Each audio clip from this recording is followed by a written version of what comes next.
Good day, everyone. Welcome to Malik Podcast.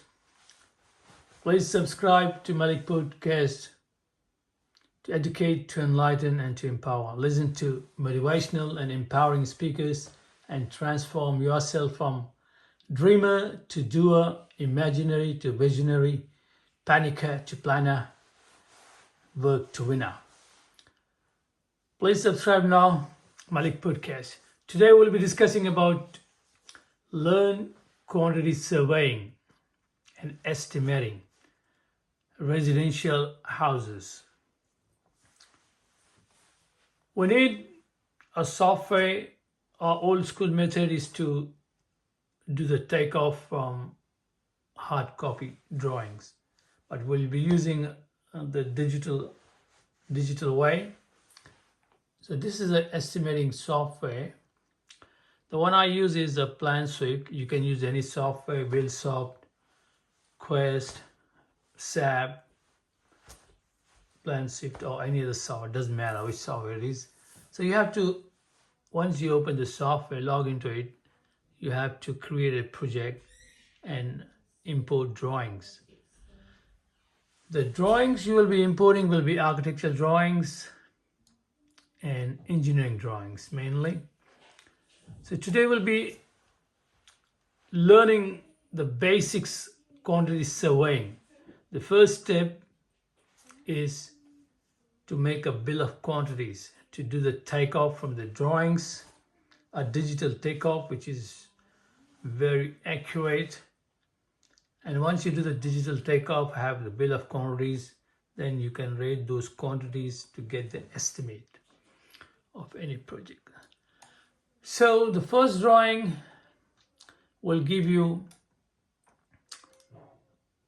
the details, the job detail, the project name, the address, and then you have the architect who drew the drawings, the details, and there'll be engineering client details as well, and there'll be scale here. The scale says there'll be drawing number, drawn by, checked by, and the date and scale. We'll start, first things first, the scale, which is a very important thing. In this case, the scale is 1 to 100.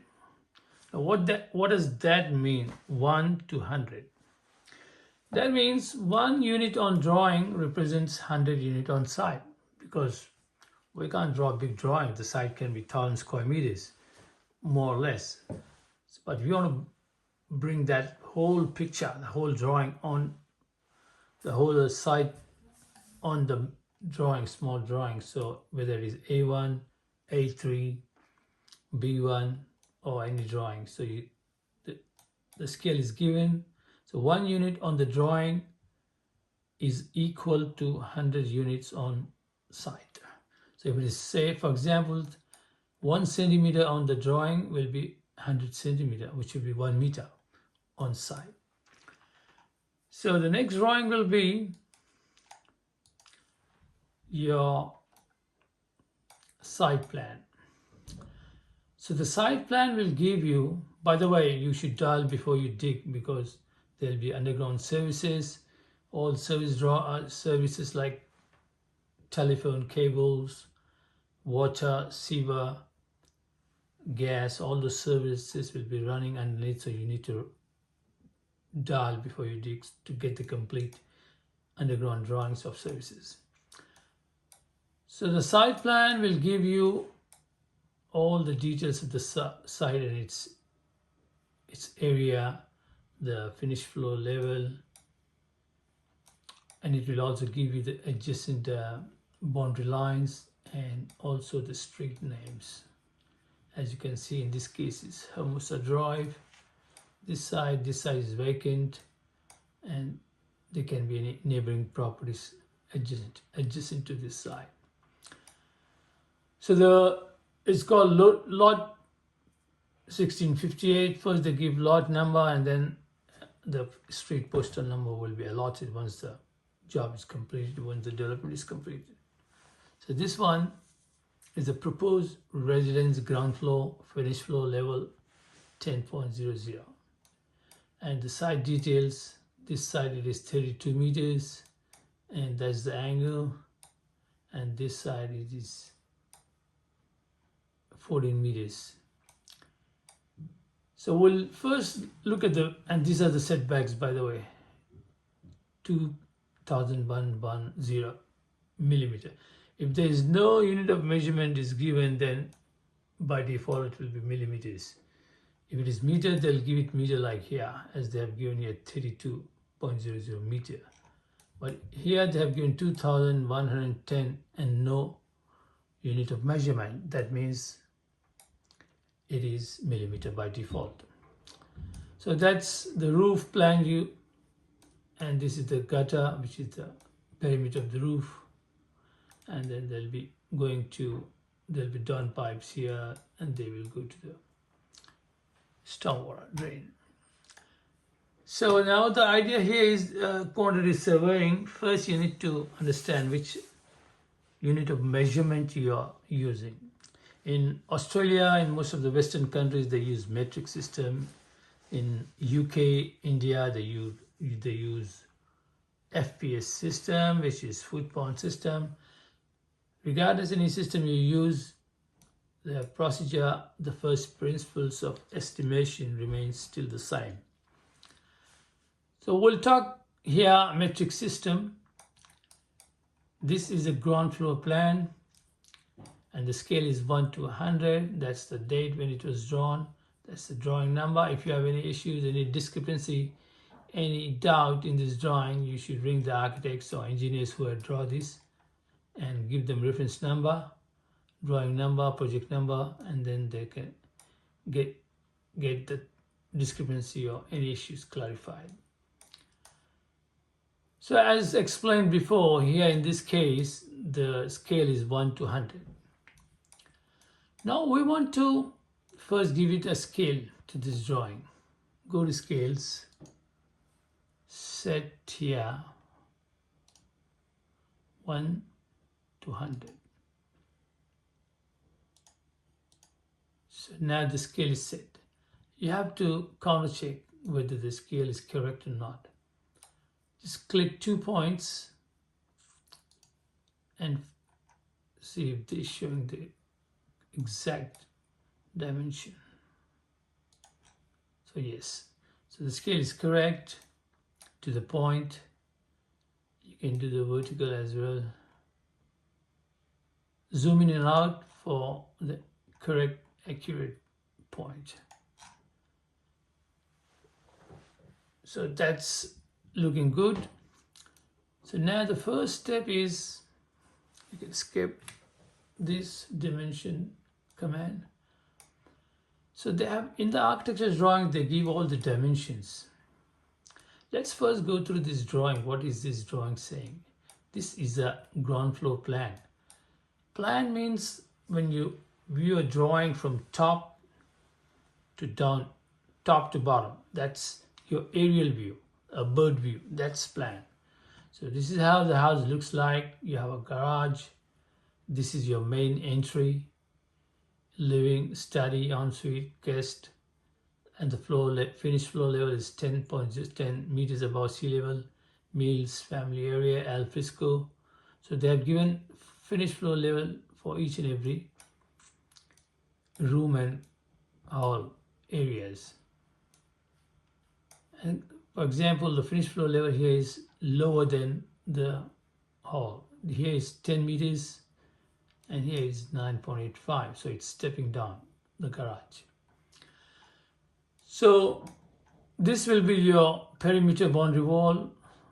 You have wall all around here. So this will be your timber wall inside, and then outside can be brick wall or hollow block or hebel or weatherboard cladding. Regardless, that depends on engineer what he wants to give, or the client what they want as the outer wall, which is a non-load bearing wall anyways. That's not taking any load. So let's understand this plan first. So you enter from here, that's your entry, that's your entrance door, which is 1500 by 2340 high. So that's, then you enter, this is your entry area, this is your living area, study. That's the dimension, 3620. When there's no dimension unit given, then that's by default millimeters. So there is a staircase as per manufacturer specs. If this is a townhouse, is a double story, there will be a staircase inside. If it is a single, then there won't be any staircase. Then this is a typical timber house. So you have dimensions for all the areas. Living 4100 by 3620, study is 2500 wide, and this entrance is 1600, and ensuite is, you can see here, this will be like 4 meters from here to here, and similarly other areas have been given.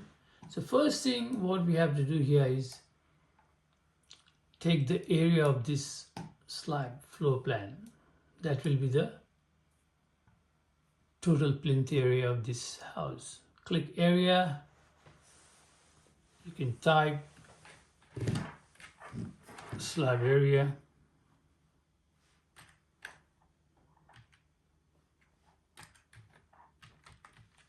slab area. You can choose a color which you want. For areas, I would choose a lighter color. Then your starting point here, click all the points. This is a very easy way of doing takeoff. The softwares have made the life very easy, because the old school method is using you can bring the al fresco area. Okay.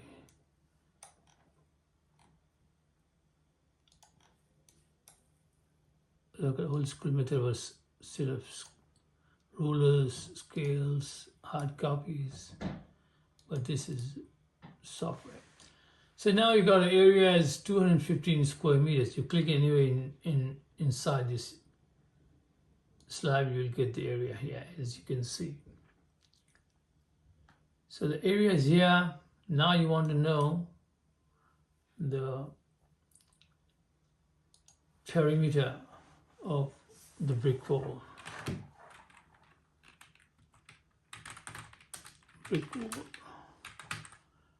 Perimeter will be the sum of all sides. By the way, in quantity surveying, you should know perimeter, area. All the units will be measured either in perimeters, areas will be in square meter, volume will be in cubic meter, weight will be in kilograms or tons. So that's the perimeter.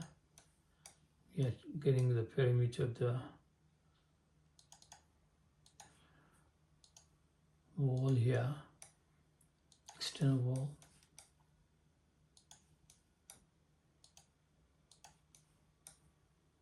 Click here and then stop. So the perimeter, as you can see here, is 69.5, call it 70 meters. So you got the perimeter of external brick wall or hollow wall or hebel or weatherboard, regardless. So that's perimeter. It's, you can the area can be, if you want the area, exact area, you can even do, take metric wall area, give the height, in this case is 2.4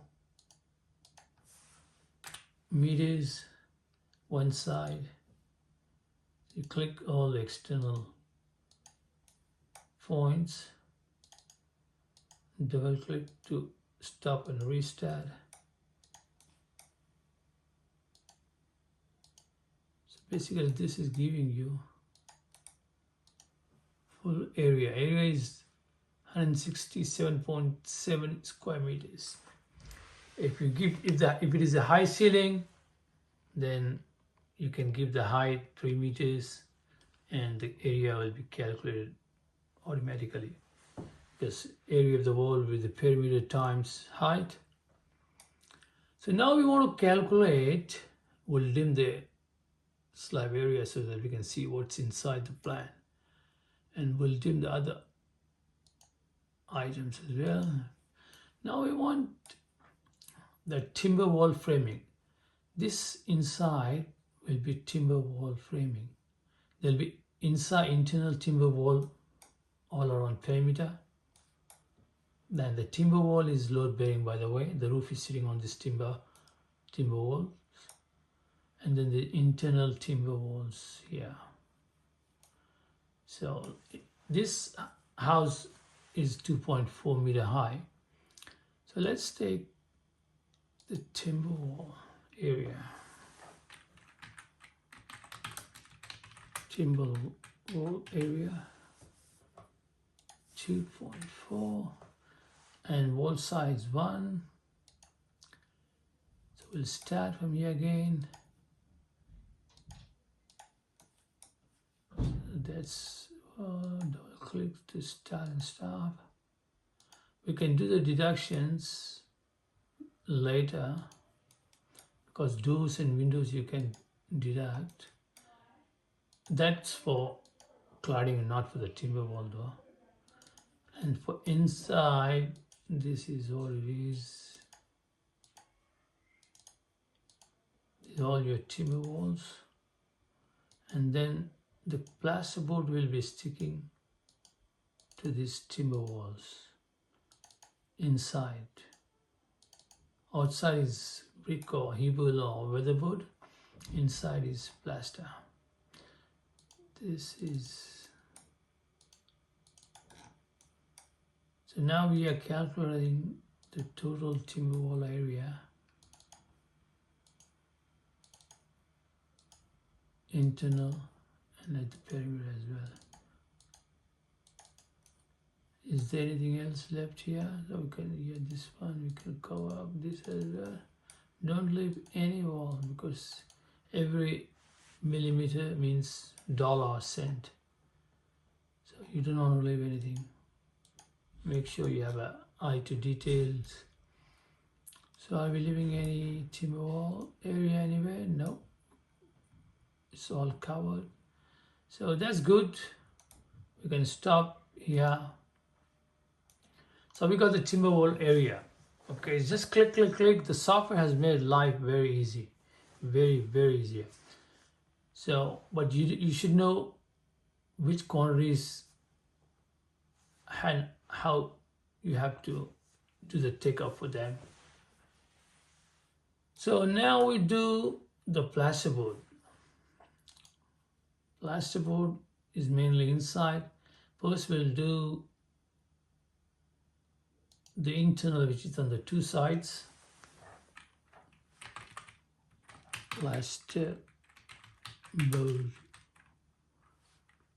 cladding.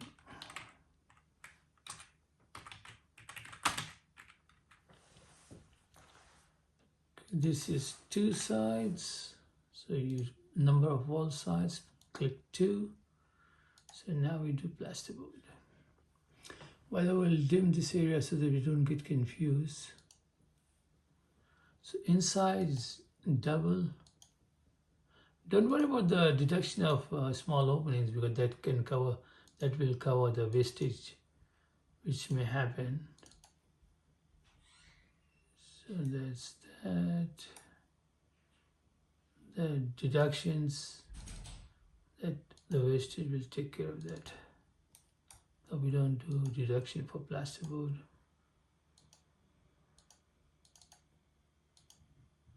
Just with a click of it, you're getting the quantities, which is really a lifesaver.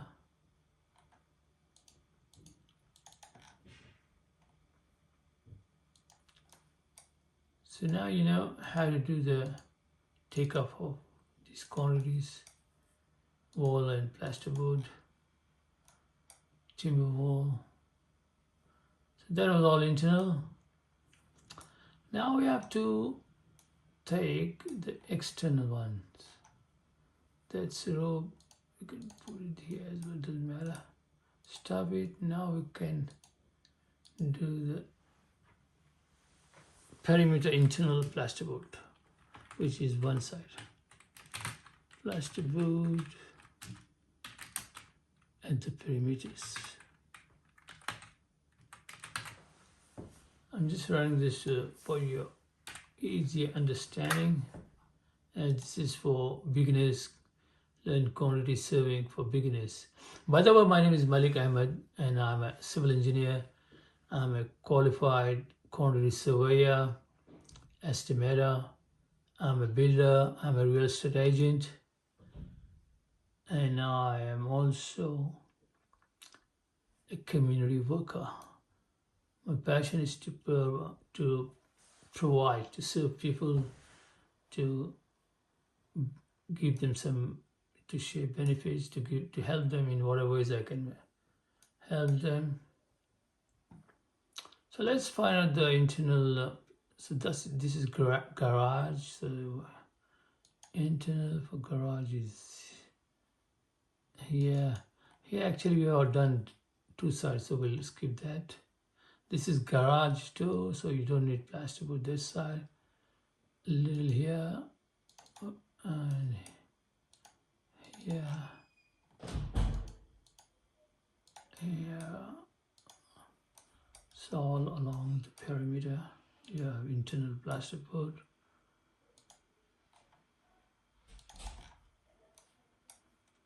And this side.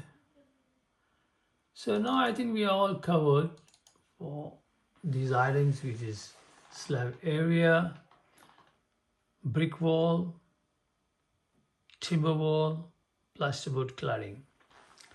Once you get the plasterboard cladding and plasterboard area, you can also get the same area with the painting area. Okay, now we want the plasterboard for the ceiling. Okay, which will be the area of the slab anyways. Plasterboard cladding for ceiling soffit. That's basically the area of the slab.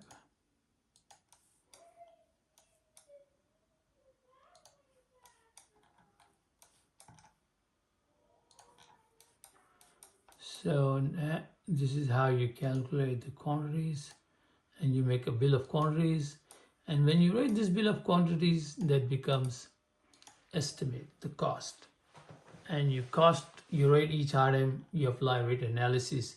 Rate analysis is basically calculating what is the plant, labor, material, services, man hours, which will be required to complete a task. So that gives you complete picture for the walls and slab and ceiling. If you go to estimating here, you will have the quantities. Okay. So slab area. By the way, you can give a name to this project. We can give it name like, give it a name 1, 2, 3 estimating. By the way, my company name is called 123 Estimating, and the website is 123estimating.com.au. I provide estimating services, quantity surveying services to commercial builders, residential builders, and civil contractors. 123 Estimating, a residential house, let's say. Residential house, we'll call it BOQ. Or you can even say quantity surveying. Click and drag to the top, one step up, so that becomes our project name. So we have a slab area here, brick wall perimeter, timber wall area, plasterboard cladding, plasterboard internal perimeter, plasterboard ceiling soffit area. So when you put rate here, you get, and put markup, you get price here, line total. let's say if you slab area, if you say it's the going rate, maybe $250. So see, it's calculated here. Let's say you want to put some 15% profit. So that's how much it's costing, the slab area, 61,829. And what is the going rate for timber wall? You can put the rates here, and then the price will be calculated automatically here. So this was for these quantities. Then in the next lesson, we'll do the other quantities. Thanks for listening. If you want to learn quantity surveying, please keep watching my videos on Malik Podcast. We'll be covering all the topics from start to finish: residential quantity surveying and commercial quantity surveying and estimating. For more details, please contact Malik at Malik123estimating@gmail.com. You can visit my website 123estimating.com.au. Thanks. Bye for now.